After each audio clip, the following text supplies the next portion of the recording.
Animal tissues. Epithelial tissues. What is epithelial tissue? The covering or protective tissue in animals is called epithelial tissue. Do you know which organs are protected by epithelium? Almost all organs and their inner cavities are covered by epithelial tissue. Both the outer and inner surfaces of organs such as the stomach and blood vessels are lined with epithelial tissue.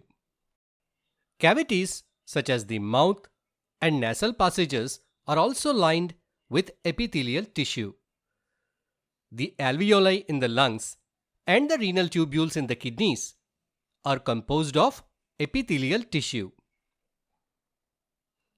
Not only are the internal parts of our body covered by epithelial tissue, but our body's external surface, which is the skin, is also made up of epithelial tissue. Therefore, the skin is also a type of epithelium. Features of epithelial tissue. Epithelial tissue is made up of a continuous layer of cells. These cells are tightly packed with almost no gaps between them. There is a very little material holding the cells together. Below the epithelial tissue, there is a thin layer called the basement membrane, which separates it from the underlying tissues. Let's see the importance of epithelial tissue. Anything from the outside environment that needs to enter our bloodstream or anything that needs to leave our blood must pass through epithelial tissue at least once.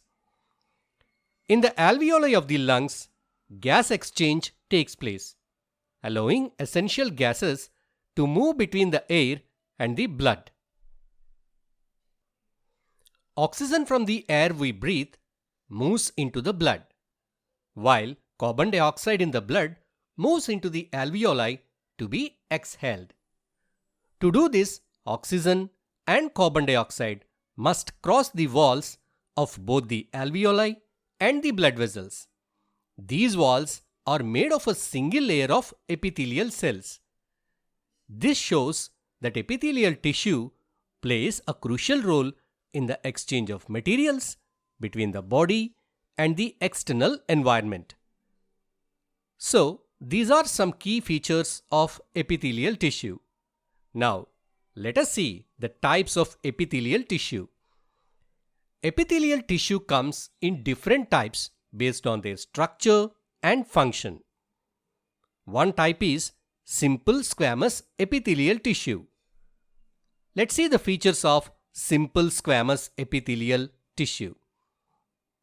This tissue is composed of a single layer of extremely thin and flat cells. It forms a delicate lining for many internal organs of our body. It lines the blood vessels, esophagus and mouth. While organs like the stomach and kidneys are mainly composed of muscles, their internal cavities are lined by simple epithelial tissue. Some parts of our body are entirely made up of simple squamous epithelial tissue. Blood capillaries and alveoli in the lungs are key examples of areas that contain this type of tissue. The main reason these parts have simple squamous epithelial tissue is that they need to facilitate the exchange of materials between the body's internal and external environments. This type of tissue is extremely thin, allowing easy movement of substances across it. In the lungs, the alveoli are small air sacs where gases exchange takes place. Oxygen from the air we breathe in must pass through the thin walls of the alveoli and the walls of the blood capillaries to enter the bloodstream. The simple, flat structure of simple squamous epithelium makes it ideal for this purpose because it allows oxygen to easily cross into the blood. Similarly, carbon dioxide from the blood must pass through these thin walls to enter the alveoli, where it is then exhaled from the body. So this effective exchange is possible because of the thinness of the simple squamous epithelial tissue. Stratified squamous epithelium. The skin is also made up of squamous epithelial tissue, but it is different from the simple type found in alveoli and capillaries. The skin is composed of stratified squamous epithelium. Stratified means that the tissue has multiple layers of cells. Why the skin has epithelium in many layers? The multiple layers in stratified squamous epithelial tissue provide better protection. This is important for the skin as it is exposed to constant wear and tear, making it necessary to have several layers for added durability and protection. Thus, stratified squamous epithelial tissue is ideal for the skin to withstand various external factors like friction, sunlight, and physical damage. Squamous epithelial tissue is divided into two types: simple squamous epithelial tissue, stratified squamous epithelial tissue. Simple squamous epithelial tissue is found in lining of mouth, lining of esophagus, alveoli, and blood capillaries. Stratified squamous epithelial tissue is found in skin. Cuboidal and columnar epithelial tissue. Cuboidal epithelial tissue, structure and location. The cuboidal epithelium is made up of cells shaped like cubes. It is found lining the kidney tubules as well as ducts of the pancreas and salivary glands. Functions of cuboidal epithelium. Mechanical strength. The cuboidal epithelium provides structural strength to the organs where it is found. Secretion. Cuboidal epithelium is also responsible for secreting different substances. Sometimes the cuboidal cells specialize into gland cells that release substances like enzymes or hormones. In some cases, cuboidal epithelial tissue folds inwards to form a multicellular gland, also known as glandular epithelium. Absorption. The cuboidal epithelium in the kidney tubules and lining of the intestine helps in absorbing materials. Next, columnar epithelial tissue. The columnar epithelium consists of cells that are tall and pillar-like in shape. The cells resemble columns, hence the name columnar came. Location of columnar epithelium. It is found lining the stomach, small intestine, and large intestine. Let us see the functions of columnar epithelium. Absorption and secretion. The main function of the columnar epithelial tissue is to absorb nutrients and secrete various substances. In the inner lining of the stomach, columnar epithelial cells secrete acid, digestive enzymes, and mucus. Next, movement of materials. In some locations, the columnar epithelial cells have tiny hair-like structures called cilia on their surface. This specialized columnar tissue is called ciliated columnar epithelial tissue. It is found in the lungs where the cilia help move mucus and trapped particles upward, keeping the airways clear. This movement is important to prevent any blockages or infections in the respiratory tract. Now let us learn about connective tissues. What is connective tissue? Connective tissue is a type of tissue that connects different tissues and provides structure to organs and other tissues in the body. It plays a major role in supporting and binding different parts of the body. Blood, bones, and cartilage are all examples of connective tissue. Each type has unique functions that help maintain the structure and function of the body. Blood is a fluid connective tissue that helps connect different parts of the body. Bone is a rigid connective tissue that gives shape and support to the body. Common features of connective tissue. The cells in connective tissues are loosely spaced, meaning they are spread apart with significant spaces between them. These cells are embedded in an intercellular matrix which can vary in consistency. The matrix of the connective tissue can be different depending on the type of tissue. Blood has a matrix that is fluid. Bone has a hard matrix composed of calcium and phosphorus compounds. Types of connective tissue.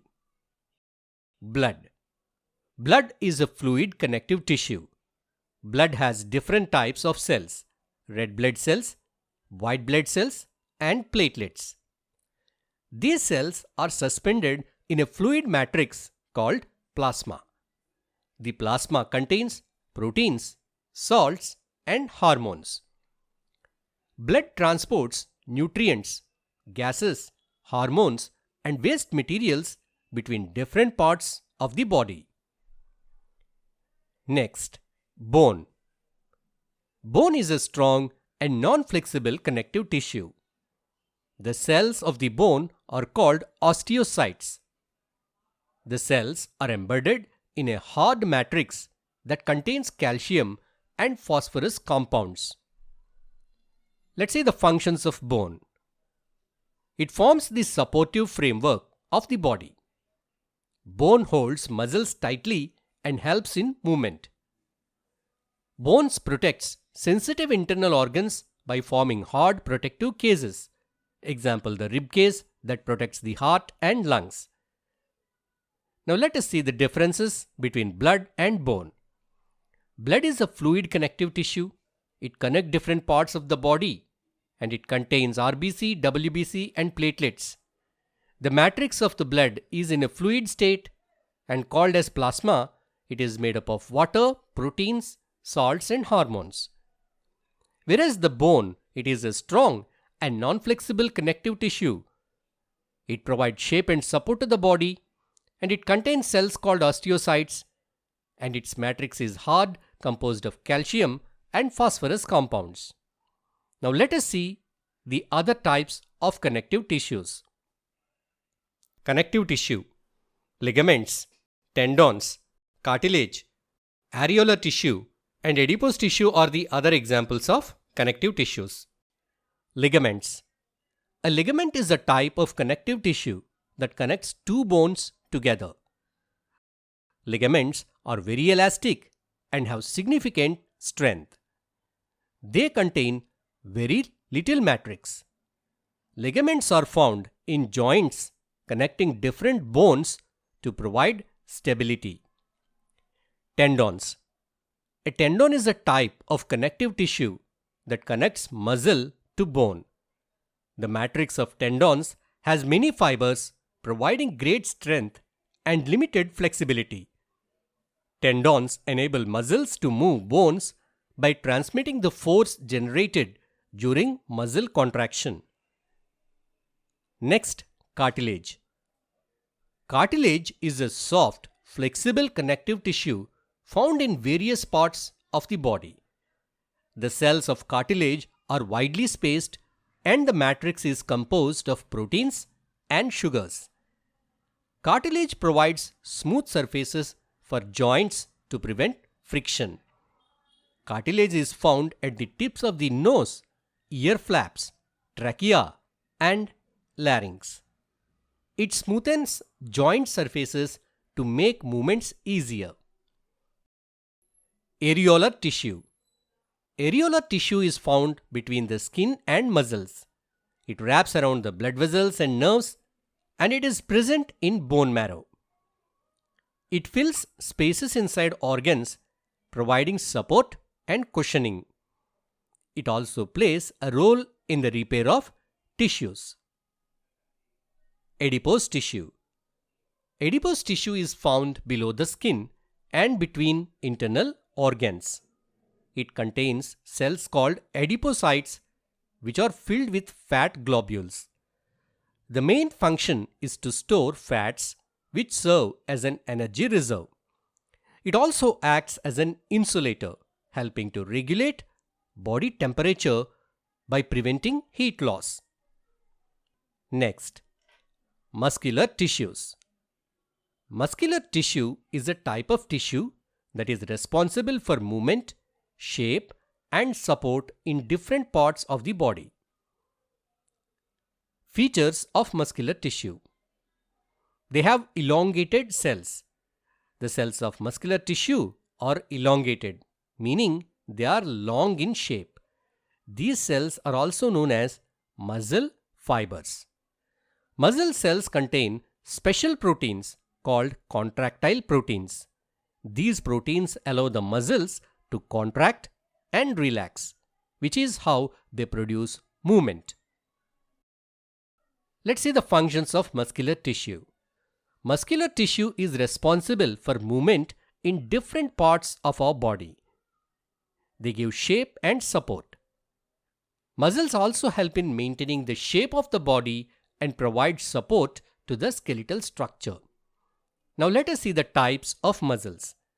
Muscular tissue is classified into 3 types based on their function and control. They are voluntary muscles, involuntary muscles, and cardiac muscles. Let us see voluntary muscles. Voluntary muscles are muscles that are under the control of our conscious will. This means we can choose when to contract or relax them. Example, muscles in our hands and legs are voluntary muscles. Voluntary muscles are also known as skeletal muscles or striated muscles. Why are they called skeletal muscles? They are called skeletal muscles because most of these muscles are attached to the skeleton. They help in body movement by moving different parts of the skeleton. Features of voluntary muscles. Striations. When voluntary muscle fibers are stained and observed under a microscope, they show striations. Striations refer to dark and light bands seen along the muscle fibers, giving them a striped appearance. Because of this, they are also called striated muscles. Let's see the structure of cells. The cells of voluntary muscles are long and cylindrical. These cells do not branch, means they have a straight, rod-like appearance. Each muscle cell is multinucleated, which means they contain many nuclei. Next, involuntary muscles. Involuntary muscles are muscles that are not under our conscious control. This means we cannot control these muscles at our will. Their movement is automatic. What are the features of involuntary muscles? Features of involuntary muscles. The cells of involuntary muscles are long with pointed ends, giving them a spindle shape. These cells are uninucleated, meaning each cell contains one nucleus. Unlike voluntary muscles, involuntary muscles do not have dark and light bands. Therefore, they are also called unstriated muscles or smooth muscles. Involuntary muscles are found in various parts of the body, including the alimentary canal, that is digestive tract, blood vessels, the iris of the eye, urinary bladder, the uterus, bronchi of the lungs. Let's see the functions of involuntary muscles. Involuntary muscles control movements that happen automatically without conscious effort, such as movement of food through the alimentary canal, that is digestion, contraction and relaxation of blood vessels to regulate blood flow. we learn about cardiac muscle or heart muscle. The cardiac muscle, also known as the heart muscle, is a specialized type of involuntary muscle. Let us see the structure of cardiac muscle cells. Cardiac muscle cells are cylindrical and branched. Each cardiac muscle cell is uninucleated, means it contains one nucleus. Cardiac muscles have striations, which are similar to voluntary muscles. But in function, they are involuntary, means they cannot be controlled consciously. Cardiac muscles are found only in the heart. The cardiac muscle produces the rhythmic contraction and relaxation of the heart, allowing it to pump blood effectively throughout the body. Next, nervous tissue. Nervous tissue is essential for transmitting signals throughout the body, allowing coordination and response to stimuli. Nervous tissue is found in organs such as the brain, spinal cord, and nerves. The cells that make up nervous tissue are called neurons or nerve cells. Let's see the parts of a nerve cell. Cell body. The cell body of a neuron contains nucleus. Dendrites. Dendrites are short processes that extend from the cell body. They receive signals from other neurons. Axon. The axon is a long hair-like projection that extends from the cell body and transmits signals away from the neuron. Difference between nerve and nerve cell. A nerve is a bundle of nerve cells or neurons. Multiple nerve fibers are bound together by connective tissue to form a nerve. Functions of nervous tissue. Nerve cells transmit information in the form of electric impulses, also known as nerve impulses. Neurons carry impulses from sense organs to brain or spinal cord. They also carry impulses from the brain or spinal cord to muscles, enabling actions. Nervous tissue allows animals to respond quickly to external stimuli, coordinating their actions for survival and interaction with the environment. Thanks for watching. Please like the video. Please share this video with your friends. Please subscribe to Grade Booster channel. Press the bell icon to get all the latest updates. Check the description to find links of other useful videos. Check the end screens for our new videos.